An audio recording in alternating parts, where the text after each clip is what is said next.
Lo que es difícil de entender a veces o de interpretar son las encuestas. Salen muchas encuestas, muchas de ellas tocan distintos temas y una de ellas es justamente Activa, que hace el resultado de su encuesta a 25 días del plebiscito. Pero no solamente trata del plebiscito esta encuesta, habla de aprobación presidencial, del gabinete, del momento económico. Mejor preguntémosle a su autor o a uno de los autores, el director ejecutivo de Activa, Ramón Cavieres. Ramón, buenas noches, gracias por recibirnos nuevamente. ¿Cómo estás? Hola Matías, gracias a ti, buenas noches. Bueno, estima que el 53,1% de la población, que es votante probable, acudirá a votar al plebiscito. Partamos por ahí para ir metiéndonos más en profundidad después. Es un estudio muy largo, muy interesante, con muchas variables y matices, pero 53% irá a votar. Esto está bastante bien, ¿no? Considerando el contexto. Bueno, mira, antes que de comentar el tema de la participación en el plebiscito, es importante precisar que este estudio no es un estudio puntual, es un tracking de opinión pública que nosotros hacemos quincenalmente sobre una muestra de 1.500 casos aproximadamente con cobertura nacional. Es una metodología online bastante validada de acuerdo a normas de estándares internacionales en este tipo de investigación. Y en el caso del tema del plebiscito, desde noviembre que estamos haciendo un seguimiento justamente a todos estos indicadores que tienen que ver con la participación y con las preferencias. ¿Y cómo se comporta? Mira, desde noviembre, fecha muy distante evidentemente, el nivel de participación por medio de un modelo de votante probable ha estado entre el 45 y 60%. Evidentemente, a medida que nos vamos acercando, sobre todo en esta medición última, se va precisando más la estimación. Ahora, esta estimación considera un elemento bastante complejo que tiene que ver en el escenario que estamos viviendo de pandemia. Sin embargo, nosotros generamos un modelo que no solamente tratamos de estimar cuál es la actitud de ir a votar, porque tú cuando le preguntas a la población si va a ir a votar, hoy día el 70% de la gente te dice que va a ir a votar, pero nosotros sabemos, por estudios, por la historia, que no necesariamente eso se va a producir en un comportamiento real de voto el día 25 de octubre.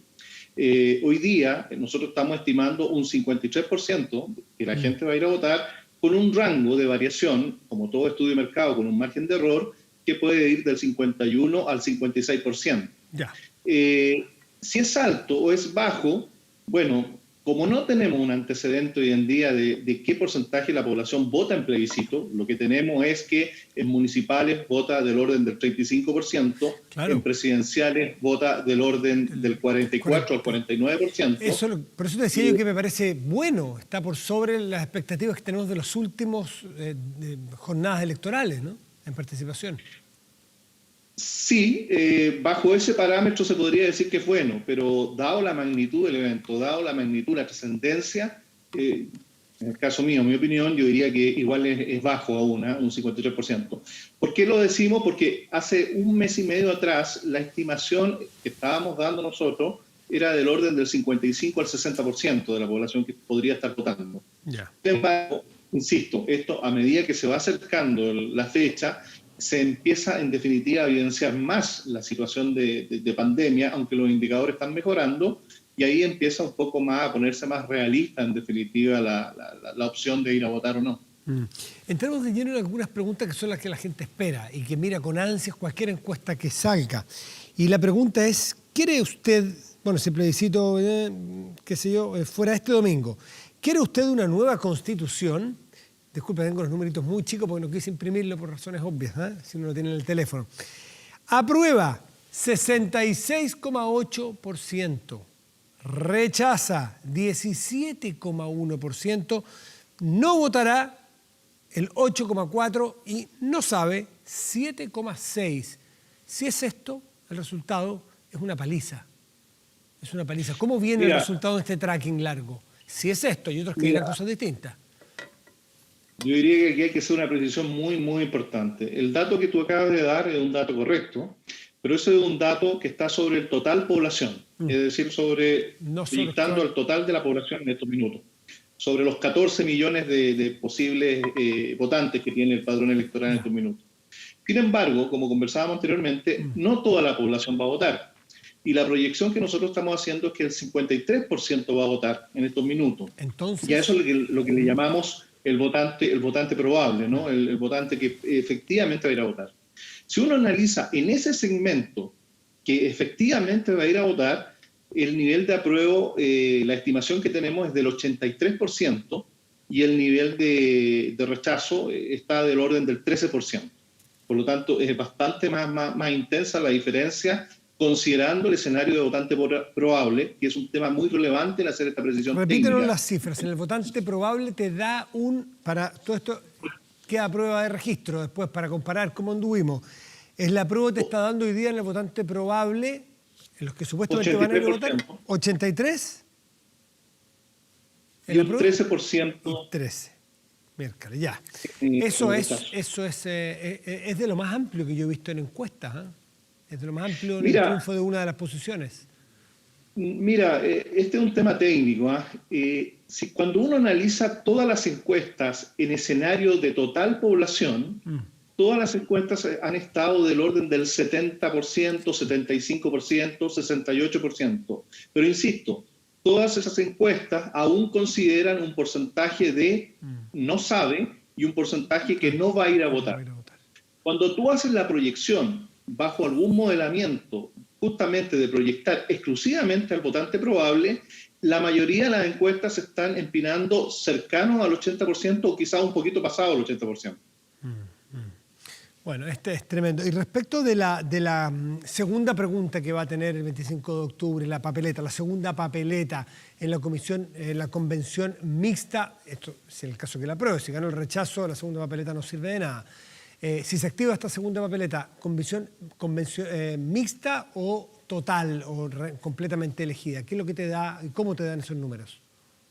Mira, el votante probable está dando del orden del 65 al 35% aproximadamente. Convención constitucional, 65%, y convención mixta del orden del 35%. Eso es lo que está dando en el segmento de la gente que efectivamente va a ir a votar. Tú tienes aquí, insisto, tienes muchos datos y muchos detalles. Volvamos un segundito al anterior, a la prueba y al rechazo, a la primera papeleta. ¿Cómo se comportan los distintos segmentos, no tengo que meter político porque es más o menos obvio, ¿no es cierto? Según sea más a la izquierda, son más completamente apruebo, mientras más a la derecha son completamente rechazo y entre medio hay unos matices.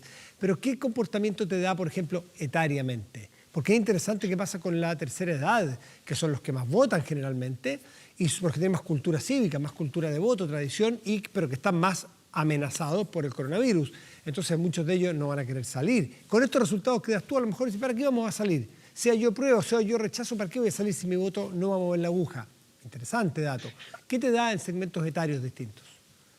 Mira, no hay una diferencia significativa entre segmentos etarios. Cuando tú estás hablando de porcentaje, insisto, del 80% que se está inclinando por una posición, es bastante homogénea el comportamiento que se te da por edad. Lo mismo pasa por género y lo mismo pasa por otro tipo de variables, hasta en términos de posición política. Es muy fuerte la inclinación que tiene una de las alternativas hoy en día en términos de preferencia.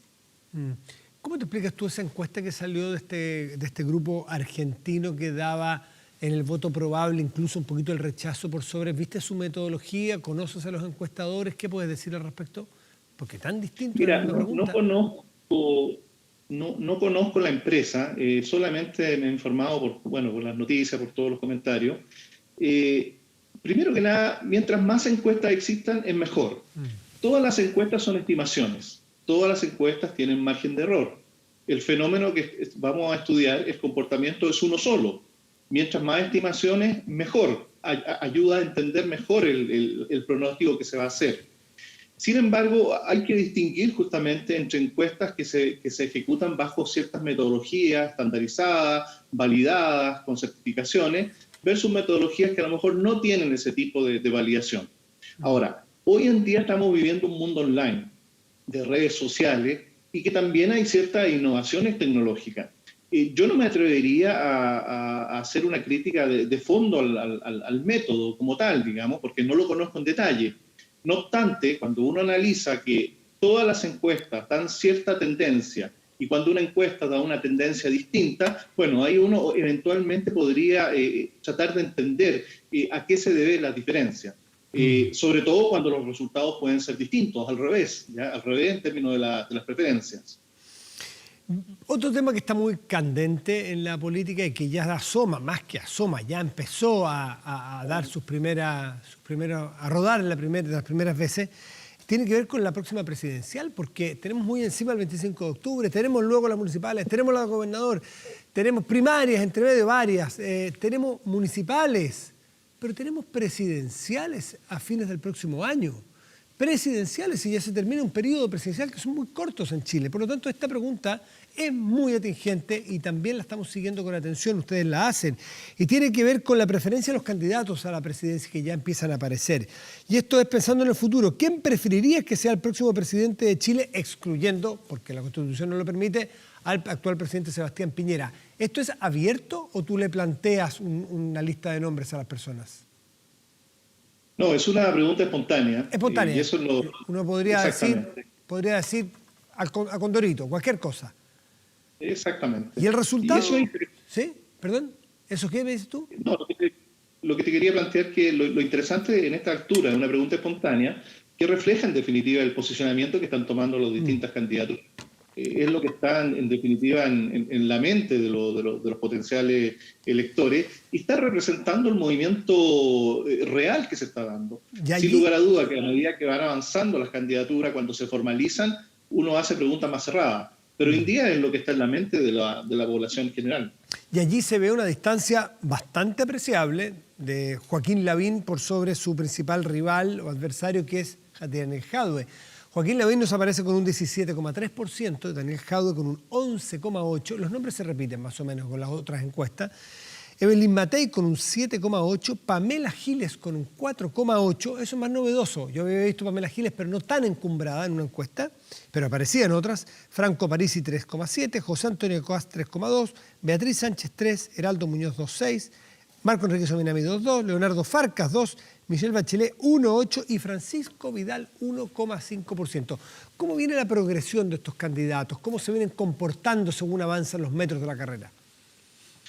Mira, en este estudio, lo que es la posición de Lavín y Jadwe no han cambiado, y Matei, Evelyn Matei, en términos de ese orden, prácticamente no han cambiado en las últimas 3 mediciones que estamos desarrollando. Los 3 candidatos están creciendo, esos 3 candidatos están creciendo, quizás en mayor medida Lavín, le ha ido tomando un poquito más de distancia a Jadwe. El resto de los candidatos yo diría que se mantienen bastante estables, sin mayores variaciones significativas. Yo diría que la única novedad relevante, tal como planteas tú, el mayor incremento que ha tenido Pamela Giles en estos minutos y la aparición de Francisco Vidal. Pero en términos de tendencia al día de hoy, de lo que estamos viendo, no hay grandes cambios respecto a las preferencias que tiene hoy día la población. Ahora, Evelyn Matei, y aquí hay un elemento interesante, se nota, venía con números de 1,4, 0,7, 0,5, 1,8, pero Evelyn Matei de repente dice que va a ser candidata y salta a 3,9, luego a 7,3 y ahora a 7,8. Es decir, aquí quien quiera ser candidato nos esté escuchando, dígalo. Dígalo porque va a empezar a aparecer con más fuerza si es que alguien lo sigue, claro. Porque Lavín al contrario, Lavín no lo dice, igual crece. Fíjate que Francisco Vidal también lo mencionó la semana pasada, que lo estaba pensando, lo dijo en un programa, que lo estaba pensando a gobernador o presidencial. Fíjate que Pamela Giles fue nominada ya también por el Partido Humanista, por lo tanto, hoy en día está bastante relativo y bastante adopción por parte de la ciudadanía todo esto de candidaturas emergentes. Claro, y claramente esto tiene, yo diría que tiene que ver con que hay un espectro ahí del centro, llamémoslo así, de lo que fue la concertación, que tiene una falta de liderazgo que justamente lo están aprovechando, ya sea candidato además de centro derecha o candidato de centro izquierda en estos minutos, más fuerte, más marcada en términos de intensidad. Lo anterior era ante la pregunta ¿quién le gustaría que fuera el próximo presidente? Es exactamente la pregunta que le gustaría, sí, ¿quién preferirías? Pero ante la pregunta ¿quién cree? No quién quiere, ¿quién cree?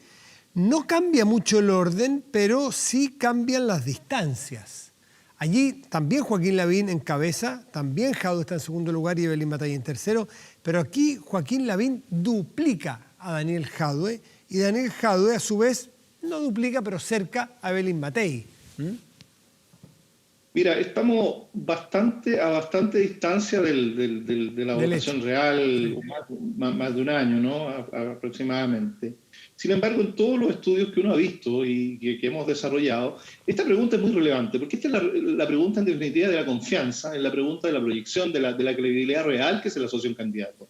Y en este sentido, bueno, Lavín claramente está con un posicionamiento muy claro respecto a preferencias presidenciales. Y aquí se empieza a notar también que por más que existan ciertas candidaturas con ciertos niveles de preferencia, después viene la credibilidad real que se le asocian a esas candidaturas. Me pasa pensar el caso de Jadwe, justamente, que tiene un alto nivel de preferencia, pero al llevarlo a la credibilidad, a la proyección, empiezan una serie de juicios, en definitiva, que le hacen perder espacio. Lo mismo pasa con los otros candidatos. Y en este sentido, más allá de las declaraciones de Lavín del tema de centro socialdemócrata, Lavín tiene un posicionamiento hoy día de un liderazgo al día de hoy muy fuerte respecto a las preferencias presidenciales. Y por último, el presidente Piñera, que también lo evalúa en la encuesta activa, ¿cómo nos aparece? Según estoy viendo yo aquí, que su aprobación va con una curva de ascenso en las últimas muestras bastante afianzada, la aprobación a su mandato, a su forma de gobernar. Mira, aquí la visión que nosotros tenemos es que al adelantarse la carrera presidencial, ya el tema del presidente empieza a tomar un protagonismo menor, ¿ya? Y esto pasa generalmente, que el último año de cualquier presidente, la evaluación de la población es menos crítica, no es tan intensa en términos de juzgar el rol del presidente.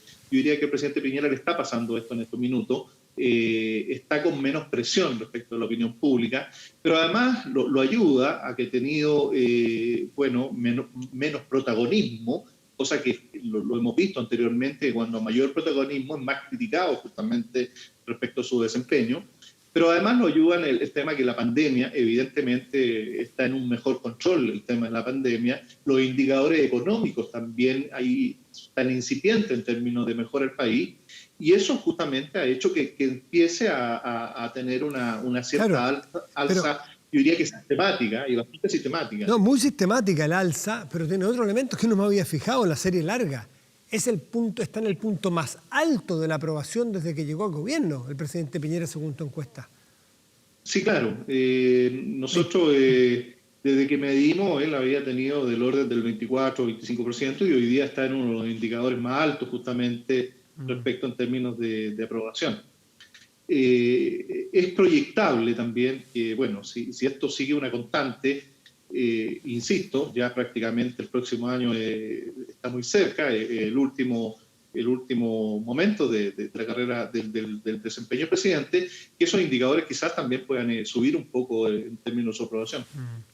Ramón Cavieres es director ejecutivo de Activa. Bueno, está, me imagino, en alguna página web, porque es tan amplia, tiene muchos otros temas, los intereses de la ciudadanía, que pone a la salud y al desempleo como los dos temas fundamentales hoy en día. No hay tiempo para revisarlos todas las láminas, pero ¿se puede ver públicamente esta información o no todavía?